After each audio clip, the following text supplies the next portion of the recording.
চট্টগ্রামের কোথায় এত সুন্দর সুন্দর ট্রেন্ডিং সব জুতার কালেকশন পেলাম, তাও আবার রিজনেবল প্রাইস কেমন ছিল, লোকেশন কোথায়, সবকিছুই বলবো এই ভিডিওতে। পুরো ভিডিওটি না দেখলে সবকিছুই মিস হয়ে যাবে। আসসালামু আলাইকুম এভরিওয়ান, আশা রাখছি আপনারা সবাই ভালো আছেন। আলহামদুলিল্লাহ আমিও ভালো আছি। এই সবটি জুতাগুলোর স্টার্টিং প্রাইস ছিল মাত্র 250 টাকা। যেমন এই সুন্দর জুতাটির প্রাইস বলেছিল 300 টাকা। এখানে আপনি অনেক সুন্দর সুন্দর জুতার কালেকশন পেয়ে যাবেন, হিলের মধ্যে, সেমি হিলের মধ্যে, সব ধরনের জুতা এখানে অ্যাভেলেবেল ছিল।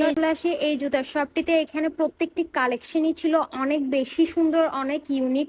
এই জুতাগুলো এখন অনেক ট্রেন্ডিং। এই জুতাগুলোর স্টার্টিং প্রাইস ছিল 1200 থেকে, কয়েকটা জুতা 1400-1500 টাকাও বলেছিল। মেইন কথা হচ্ছে এই জুতাগুলো আপনারা 1500 টাকার মধ্যেই পাবেন। পার্সোনালি এই জুতাটা অনেক বেশি পছন্দ হয়েছে। এটার প্রাইস বলেছিল 1500 টাকা। আপনারা ছেলেদেরও অনেক সুন্দর সুন্দর জুতার কালেকশন পেয়ে যাবেন। সবটিতে আপনারা কালেকশন দেখে শেষ করতে পারবেন না। প্রত্যেকটি জুতায় অনেক বেশি সুন্দর ছিল, অনেক ধরনের কালেকশন ছিল। প্রত্যেকটা দোকানে অনেক বেশি ক্রাউড ছিল। আপনারা জাস্ট দেখেন, এই সবগুলোতে আপনারা বিভিন্ন ধরনের ট্রেন্ডিং জুতা পাবেন এন্ড প্রাইসও রিজনেবল। বাচ্চাদেরও অনেক সুন্দর সুন্দর জুতার কালেকশন আপনারা এখানে অ্যাভেলেবেল পেয়ে যাবেন। ভার্সিটি এন্ড কলেজ গোয়িং আপুদের রেগুলার ইউজারেরও অনেক ধরনের জুতার কালেকশন এখানে অ্যাভেলেবেল ছিল। আরো ছিল অনেক সুন্দর সুন্দর কিছু লেডিস শুজ কালেকশন। শীতকালে বাসায় পরার জন্য অনেক সুন্দর সুন্দর রাফিজের জুতা এখানে পেয়ে যাবেন। এক কথায় আপনারা এখানে একই জায়গায় অনেক ধরনের জুতার কালেকশন পেয়ে যাচ্ছেন। লোকেশন আগ্রাবাদ আখতারুজ্জামানের ঠিক পাশে এরকম অনেক ধরনের জুতার স্টল পেয়ে যাবেন।